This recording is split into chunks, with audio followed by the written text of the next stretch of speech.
que vai fazer Deus?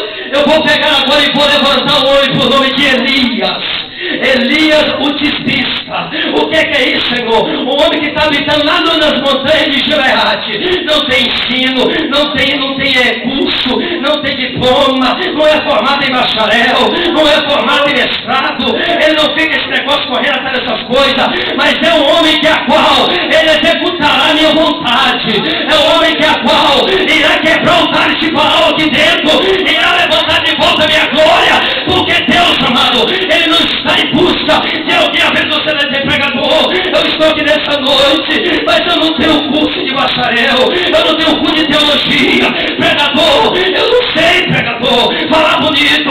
Amado, nessa noite eu vim para te dizer a verdade para você. A Bíblia fala que Deus pega as coisas que não existem para confundir as que existem. Pega as coisas loucas desse mundo para confundir a sábia. Pega aquilo que não é nada e transforma em tudo. Deus conta com você. Deus conta com você, jovem. Não é à toa que Deus disse que lá na carta de 1 João, 2 João, capítulo 2, versículo 18, jovem, versículo 14, jovem, vos escolhi, porque sois forte.